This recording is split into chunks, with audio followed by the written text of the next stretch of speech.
Welcome back, everyone. Let's go ahead and do a quick little comparison. This is not even going to be quick. It's probably going to be like 30 minutes between the OnePlus 9 and the OnePlus 8T. Now, sadly, the OnePlus 8T was one of those devices that really just came and went, which is very sad because it was a very good device. The sad thing was that they released it right around the iPhone 12 release date, so it really got overshadowed by it. So I don't even think a lot of people remember the OnePlus 8T, to be honest. But regardless, the OnePlus 9 and the OnePlus 8T, you can still pick them up from Amazon. So I will leave both of these linked down below so you can get them from there and help support the channel at the same time. Now, looking on the fronts, there's actually a ton of similarities between these. So they both have 6.55-inch Fluid AMOLED displays on the front, and they're both 120Hz. Are you going to notice that big of a difference going from an 8T to a OnePlus 9? Absolutely not. They're probably going to be roughly around the same. From what I've seen, from what I've tested, the OnePlus 9's display, I like it's a flat display. The OnePlus 8T, I think it had a flat display too. Like, both these phones are very good. Like, one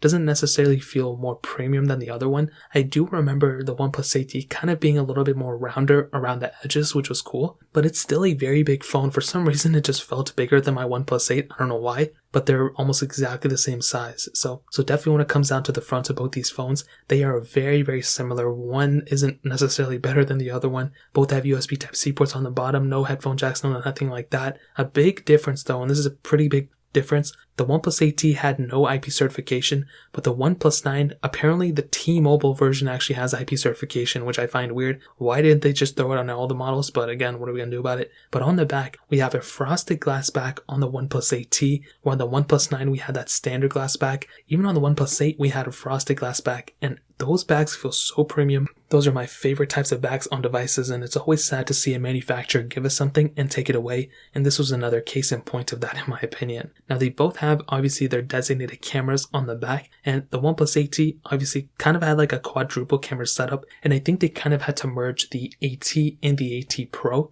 into one device. They couldn't, I don't know why they didn't release two different devices. Typically every single year at the end of it, they do release two different devices. But this device did have that quadruple camera setup, but just because it has more cameras doesn't mean it's better. The OnePlus 9 has that triple camera setup, which I'll get into in a second, but pretty much when you're feeling both these phones in the hand, they're going to feel roughly around the same size. One isn't going to be like the way better feeling one than the other one, but I do like the OnePlus 8T. I do think that feels a little bit better, but the OnePlus 9 is still a very good feeling phone, and I think that pretty much covers up the outside. Now, hating on the cameras, as I mentioned just like 2 seconds ago, the OnePlus 8T has a quadruple camera setup, 48 megapixel wide, 16 megapixel ultra wide, 5 megapixel macro, then a 2 megapixel depth lens, where the OnePlus 9 has that 48 megapixel wide, 50 megapixel ultra wide, then a 2 megapixel depth lens. Now, when it comes down to the raw functionality between both, they are almost exactly the same. I really don't think one is way better than the other one, but the OnePlus 9 does have some better, I guess, improvements.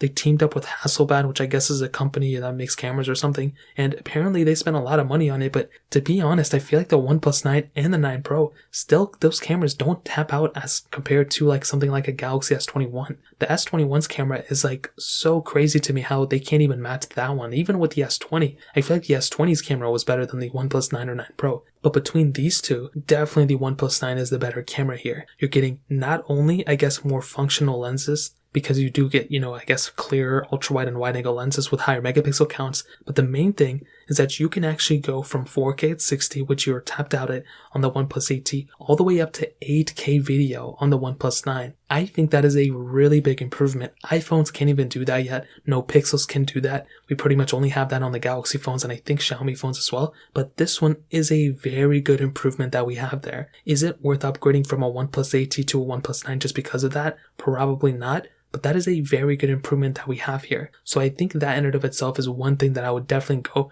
from one device to the other because of the 8K capability. However, on the front, this is kind of a sad thing. We only have 16 megapixel sensors on both that can only do 1080p at 30. And I think that's another area where OnePlus really needs to focus on. Pretty much every single OnePlus device, we have not gotten an increase on the front from 1080p. It's always been 1080p at 30, which is very annoying. I was hoping it would go up. Unfortunately, that is not the case. We are still tapped out at that. There's nothing we can do about it. We just have to wait until they create one with 4K. But it is what it is. When you look at the iPhone, even like 10s, we could do 1080p at 60. This one's still only 1080p at 30. So take it as you will, but that pretty much covers up the camera setup. The OnePlus 9 is definitely better. Now moving on to probably one of the bigger aspects between these two phones, the software and obviously the battery life. First of all, the software is going to be roughly around the same. They're both stock, and as I mentioned before, this is one of my favorite things about one phone to the other. OnePlus with their Oxygen OS is just one of the most beautiful versions of OS out there. I think it's better than stock Android. I think it's one of the best versions of Android out there. I think it has the most amount of features, and it's like stock Android with like custom ROM capabilities, which is always awesome to see. Now, if you're talking about longevity, this is going to be the bigger difference between both phones.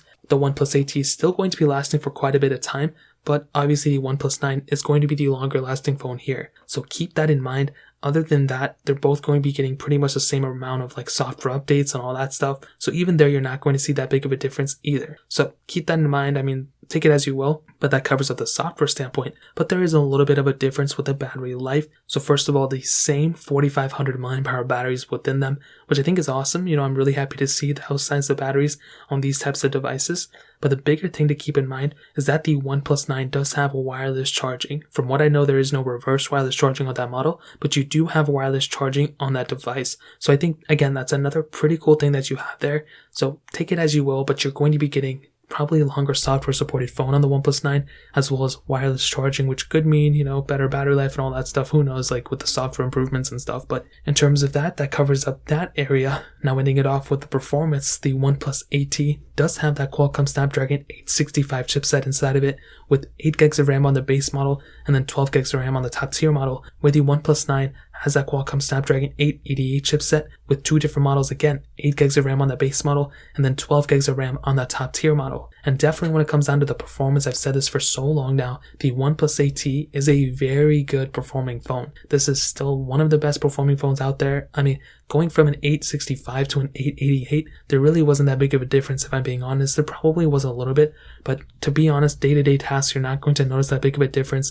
The 8T was very similar in performance-wise to a OnePlus 8. So I definitely wouldn't go from an 8 to an 8T because of the performance, but definitely when it comes down to it, the OnePlus 8T is still a very good, smooth, fast performing phone for sure. But when it comes down to the OnePlus 9's performance, this is a very good performing phone and it's probably better than the OnePlus 9. If you're looking at one phone over the other, you're not going to notice that big of a difference if I'm being honest. They both are going to be roughly around the same. They're going to be pretty much, day-to-day tasks are going to be awesome. So I've said this for a while, and when you get to this level, when you're comparing like a 9 and an 8T or a 7T versus an 8, you're getting pretty similar performance if I'm being honest. It's not until when you compare like a OnePlus 6 to a OnePlus 9, or you look at like a OnePlus, or like an iPhone 10 versus an iPhone 12, that's when you see those bigger differences. Other than that, both these phones have very similar performance, and as I mentioned before, I would not go from a OnePlus 8T to a OnePlus 9 because of the performance. There are other things to upgrade to. I would not upgrade because of the performance for sure. So in terms of that covers up the performance segment.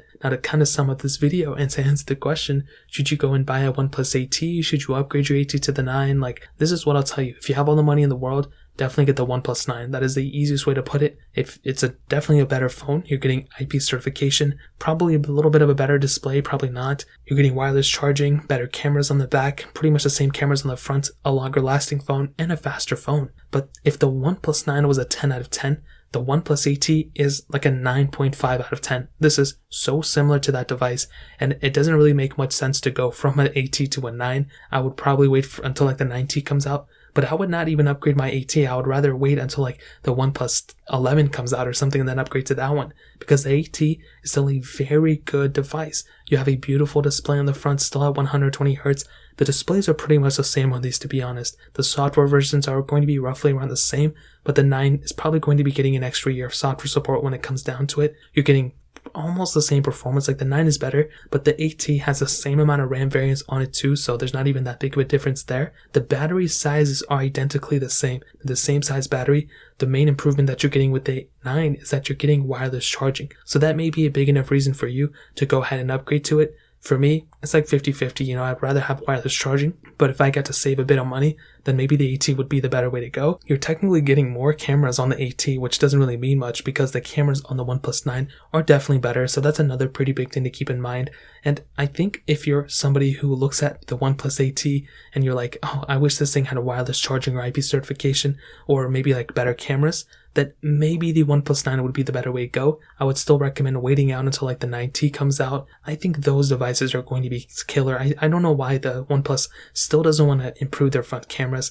I think that is one area that OnePlus really needs to kind of come home to. That is one of the most important things they can do to actually improve their whole entire phone lifecycle, to be honest. But I think if you have the OnePlus AT, keep it. If you have the money, then go for the OnePlus 9. But I'll probably recommend waiting until like a OnePlus 10 comes out or something like that, to be honest. So that pretty much covers it up there. If you guys have any other questions or anything like that, let me know in the comment section below. Hit the like button, that means so much, but definitely hit that subscribe button. Every single subscriber that we get really does count, so it means so much if you guys could hit that. Also check out the other links down in the description as well. My Twitter, my Instagram, my other channels. More importantly than everything else, I love every single one of you guys. Hopefully I'll catch you guys in the next video. Peace out till then.